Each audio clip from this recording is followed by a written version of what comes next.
19वां अध्याय। गुणनिधि को कुबेर पद की प्राप्ति।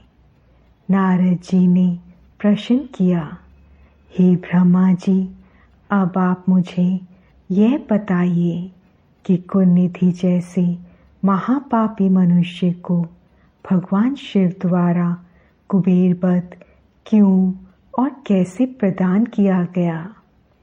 हे प्रभु, कृपा कर इस कथा को भी बताइए। ब्रह्मा जी बोले, नारद, शिवलोक में सारे दिव्य भोगों का उपभोग तथा उमा महेश्वर का सेवन कर वे अगले जन्म में कलिंग के राजा अरिंदम का पुत्र हुआ। उसका नाम दम था। बालक दम की भगवान शंकर में असीम भक्ति थी। वह सदैव शिव जी की सेवा में लगा रहता था। वह अन्य बालकों के साथ मिलकर शिव भजन करता। युवा होने पर उसके पिता अरिंदम की मृत्यु के पश्चात दम को राज सिंहासन पर बिठाया गया। राजा दम सब और शिव धर्म का प्रचार और प्रसार करने लगे। वे सभी शिवालयों में दीपदान करते थे। उनकी शिव जी में अनन्य भक्ति थी। उन्होंने अपने राज्य में रहने वाले सभी ग्रामदक्षों को यह आज्ञा दी थी कि शिव मंदिर में दीपदान करना सबके लिए अनिवार्य है। अपने गांव के आसपास जितने शिवालय हैं, वहां सदा दीप जलाना चाहिए। राजा दम ने आजीवन शिव धर्म का पालन किया।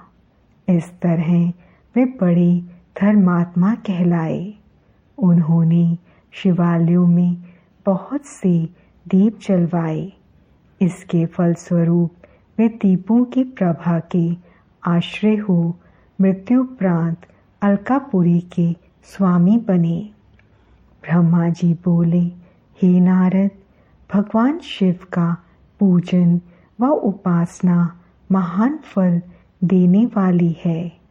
दीक्षित के पुत्र गुणनिधि ने, जो पूर्ण अधर्मी था, भगवान शिव की कृपा पाकर दिक्पाल का पद पा लिया था। अब मैं तुम्हें उसकी भगवान शिव के साथ मित्रता के विषय में बताता हूँ। नारद, बहुत पहले की बात है। मेरे मानस पुत्र पुलस्त्य से विश्रवा का जन्म हुआ और विश्रवा के पुत्र कुबेर हुए। उन्होंने पूर्व काल में बहुत कठोर तप किया। उन्होंने विश्वकर्मा द्वारा रचित अलकापुरी का उपभोग किया। मेघवाहन कल्प के आरंभ होने पर वे कुबेर के रूप में घोर तप करने लगे। वे भगवान शिव द्वारा प्रकाशित काशीपुरी में गए और अपने मन के रत्नमय दीपों से 11 रुद्रों को उद्बोधित कर वे तन्मयता से शिव जी के ध्यान में मगन होकर निश्चल भाव से उनकी उपासना करने लगे।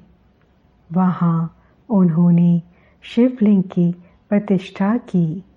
उत्तम पुष्पों द्वारा शिवलिंग का पूजन किया।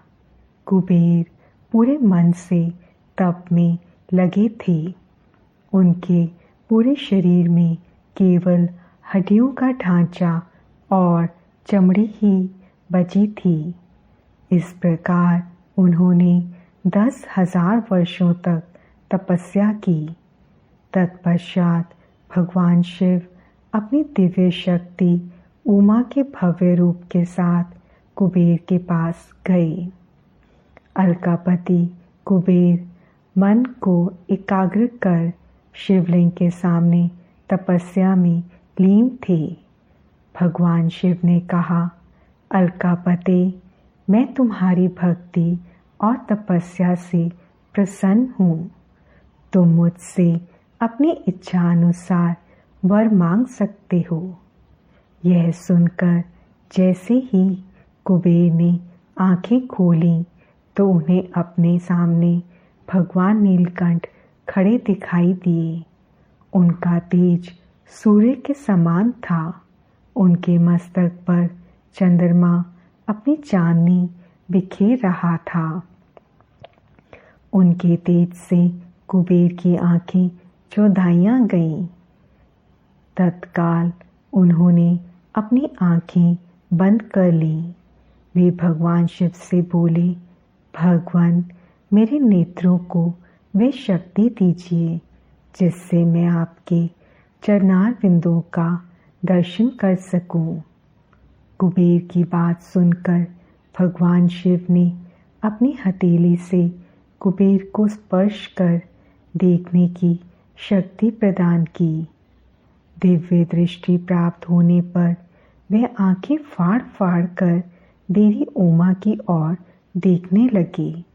वे सोचने लगे कि भगवान शिव के साथ ये सर्वांग सुंदरी कौन है। इसने ऐसा कौन सा तप किया है जो इससे भगवान शिव की कृपा से उनका समीपय रूप और सौभाग्य प्राप्त हुआ है। वे देवी उमा को निरंतर देखते जा रहे थे। देवी को घूरने के कारण उनकी बाईं आंख फूट गई। शिवजी ने उमा से कहा, उमे, यह तुम्हारा पुत्र है। यह तुम्हें क्रूर दृष्टि से नहीं देख रहा है। यह तुम्हारे तप बल को जानने की कोशिश कर रहा है। फिर भगवान शिव ने कुबेर से कहा, मैं तुम्हारी तपस्या से बहुत प्रसन्न हूँ। मैं तुम्हें वर देता हूँ कि तुम समस्त निधियों और गुहे शक्तियों के स्वामी हो जाओ। सुव्रतों, यक्षों और किन्नरों के अधिपति होकर धन के दाता बनो। मेरी तुमसे सदा मित्रता रहेगी और मैं तुम्हारे पास सदा निवास करूँगा। अर्थात तुम्हारे स्थान अलकापुरी के पास ही मैं निवास करूँगा। कुबेर, अब तुम अपनी माता उमा के चरणों में प्रणाम करो। ये ही तुम्हारी माता हैं।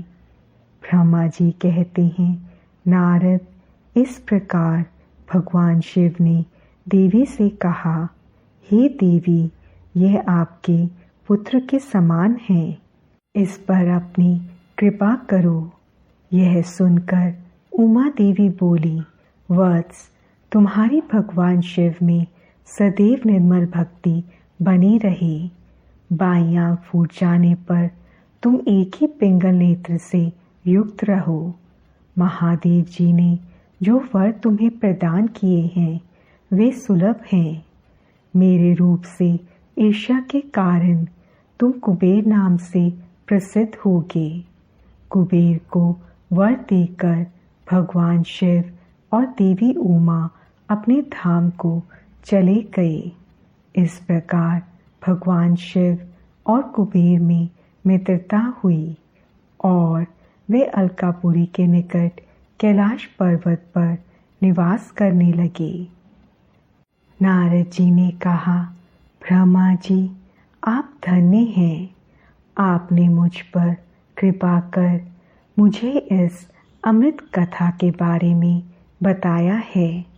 निश्चय ही शिव भक्ति दुखों को दूर कर समस्त सुख प्रदान करने वाली है।